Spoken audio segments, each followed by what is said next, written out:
What's happening, everybody? So I was kicking it on the internet the other day and I ran across those proposed subscription-based performance enhancements coming from Stellantis, primarily for the Ram and for the Banshee EVs. Now, they're just proposals. It's stuff that they're talking about, and the things that they were discussing were weird little things like you could download software that would allow you to have a temporary boost in towing capacity, in other words, power output, or the way that the vehicle produces power. Or for the Banshee, it was mentioned specifically about a track day type of a performance enhancement that would last for an amount of time. Nothing was specified, but it was a temporary bump in power.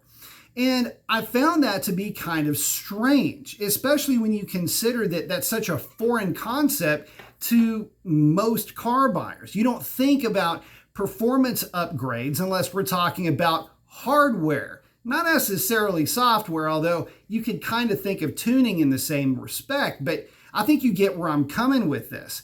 In essence, what you're doing is you're paying to unlock features that the car kind of already has. You know, what if somebody gave you a internal combustion engine and said, hey, this car comes with long tube headers, and if you pay us $400, $500, or just pick a number that sounds good, an amount of money, we'll put those long tube headers on there, tune your car, and you can take advantage of the power for a little bit, say a week. I don't know, sounds about right. But then after the week, we're going to come take all those parts off of your car, but we're going to keep that money. You wouldn't do that, would you? Like, that would be something that you would probably not agree to, but yet here we are with these proposals. So when I started paying a little bit more attention to what these folks were saying, I started to find some of the, well, let's just say there's some fallacies in what you would consider to be an argument, but in this case, it's a comparison. See, the way that it was compared, it was like satellite radio. The vehicle already has the radio in it that can receive the satellite radio subscription, but you have to buy the subscription to utilize that feature. And the same idea was kind of waterfalled into this power enhancement discussion. The car's got all the stuff there. We just have to unlock it with the software. And I'm thinking to myself, well, wait a minute, that's not a fair comparison. First of all, I don't have to unlock my radio through software. The software doesn't have anything to do with the fact that there's the radio in the car.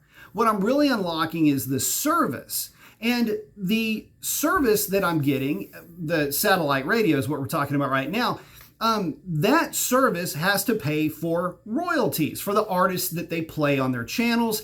They need to pay for on-air personalities. They have a staff that is actively working for them. In other words, there is an ongoing reoccurring cost that service has to incur to keep that subscription alive. Well, for the cars, the hardware would presumably be the motors, the speed controllers, the battery. Maybe there's some adjustable suspension components in there. Those parts have already been bought and paid for. It's all hardware, and it's just software to keep the things working back and forth. These software, these programs are perceived to be paid for already, at least by the calibration engineers that are employed by the vehicle manufacturer. It's kind of like a one and done thing. In other words, you're not paying royalties to the calibration engineer that put that performance enhancement together. That's not how it works. So for me to pay a subscription for a temporary use of a particular feature doesn't really compute, if you pardon the pun. And so I have to look at it from that point of view. It's not a good correlation, and I don't want to have to pay for something, in essence, twice. Something else that I was thinking about is during that whole release, that part of the conversation was, well, you could also pay for those features to be permanent. And then I got to thinking about that. Well, wait a minute. We're just talking about software. The hardware is already there. First of all, how much did I overpay for the hardware, which is really now just the car or the truck itself? How much did I overpay for this contraption that has features and benefits, or at least things that I can't use? Like, I literally cannot access the hardware, or at least take the hardware to its maximum level unless I pay extra for it. How can I really justify that extra expense if I'm choosing not to, I don't know, participate? Is that the right word, in that subscription? And the other thing is, what happens when it's time to trade the car in and I've purchased the software in its entirety? Do I get a credit back? Is it like an app-based purchase where when I go to trade the car in, do I get the credit back for those apps, in essence, that I purchased for that car? It starts to be kind of odd from a business standpoint. There's a lot of talk about the profitability of these types of features, but there's no discussion as far as how it's going to affect the end consumer. And this is one of the reasons why, at least as of the tail end of 2022, there's actually a bill in New Jersey being put forth that would outlaw these types of practices, these subscription-based upgrades, enhancements, however you want to call it, to vehicles that are in essence bought and paid for hardware. And the idea is, again, to put the power in the hands of the consumer and to put some familiarity, if not, some type of a safety net for the consumer that would buy that type of vehicle and not have an understanding as far as how the depreciate, because the thing is, it's like a depreciation thing, right? How do you depreciate software when you go to sell it, when you go to trade it in? It's very confusing, and a lot of folks are still trying to weed their way through all of the finer details, including Stellantis. So I would love to hear your take on this. Personally, I'm not a big fan of it. I don't like it, and I really don't trust it, to be completely honest.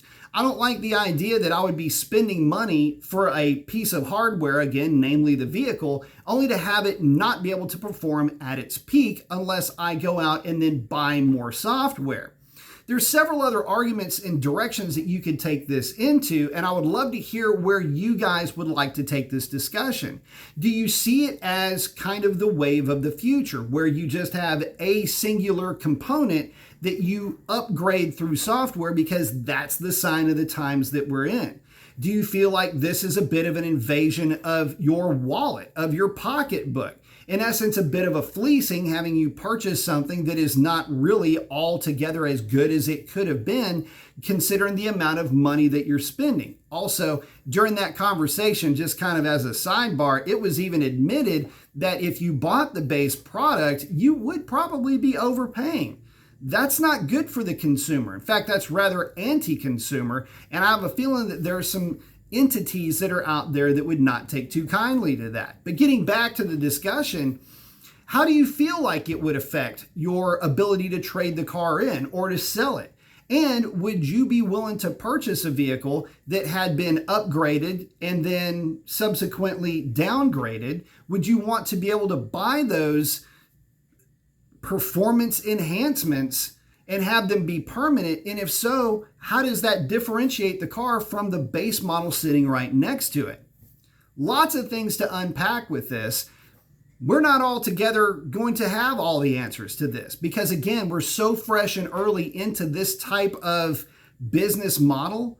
But I have to say, as somebody who not only works on cars, tunes them, does both the grease and the tuning side of this, and has a little bit of experience and an understanding of both, I'm a little bit sketched for both the guys that would have to work on these things, because is the base model car going to be robust enough to handle all the extra power that these upgrades could afford them? You got to remember, we're living in a period of time where EVs are ripping motor mounts off of chassis because folks basically treat them like an appliance.